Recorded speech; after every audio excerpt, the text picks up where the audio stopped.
Bonjour à tous et bienvenue dans SIC, les vœux du pape, un évêque libéré au Nigeria et l'année sainte à Saint-Jacques-de-Compostelle, c'est tout de suite dans SIC. Sulla soglia di questo inizio a tutti rivolgo il mio augurio di un felice e sereno 2021. Ognuno di noi cerchi che sia un anno di fraterna solidarietà e di pace per tutti, un anno carico di fiduciosa attesa e di speranze che affidiamo alla protezione di Maria, Madre di Dio et Madre nostra.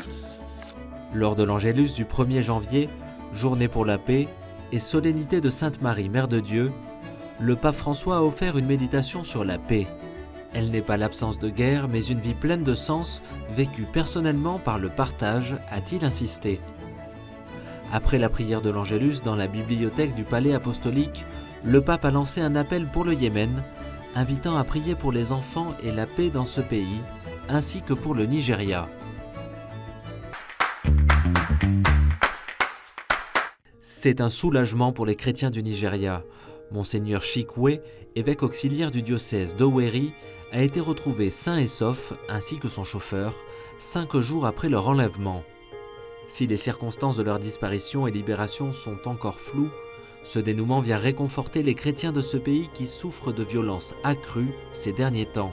Selon un rapport d'une ONG nigériane, 2200 chrétiens ont été assassinés en 2020. Le pays souffre de terribles violences sous les assauts de groupes djihadistes qui multiplient les massacres et les enlèvements. Dans un message vidéo, l'archevêque d'Abuja, la capitale du pays, lance un cri d'alerte. Now that we start a new year, our message since yesterday night was the same. We are appealing to our people to calm down, to develop a profound faith in God. At the same time, we are addressing the civil authorities, the political authorities, to do their best. The level of insecurity is intolerable. It's unacceptable. And we can't go on like this. En Argentine, malgré une forte mobilisation de l'Église et de milliers d'Argentins ces dernières semaines, le Sénat a ratifié la dépénalisation et la légalisation de l'avortement le 30 décembre. Les évêques argentins regrettent profondément l'éloignement d'une partie du pouvoir qui n'a pas écouté le peuple qui s'est exprimé de différentes manières en faveur de la vie dans tout notre pays.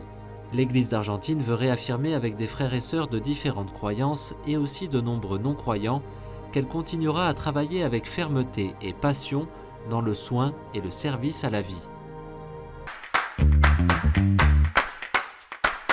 En Biélorussie, l'archevêque de Minsk a démissionné de sa charge le jour de son 75e anniversaire ce dimanche, après une dernière messe célébrée dans la cathédrale.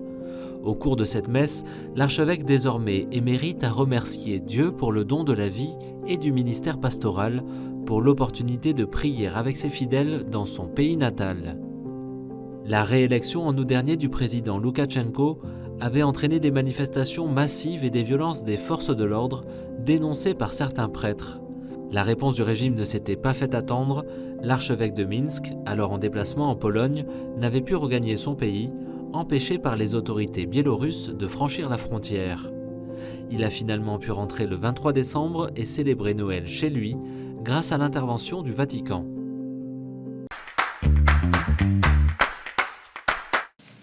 Alors la semaine prochaine, je prends la route vers le Calvados.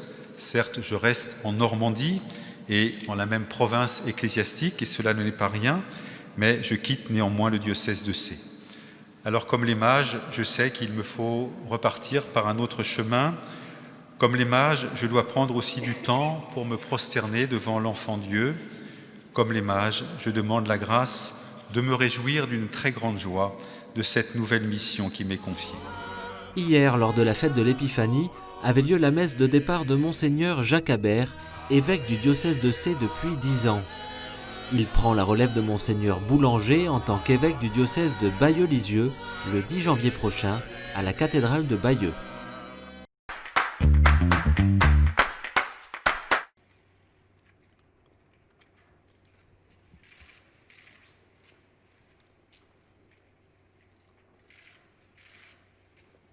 Esta es la puerta del Señor.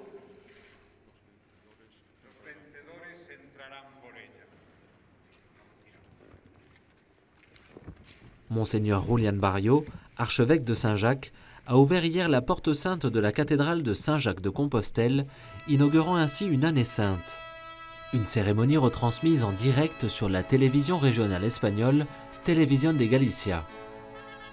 Cette année jubilaire a lieu chaque fois que la Saint-Jacques, célébrée le 25 juillet, tombe un dimanche, comme cela sera le cas cette année.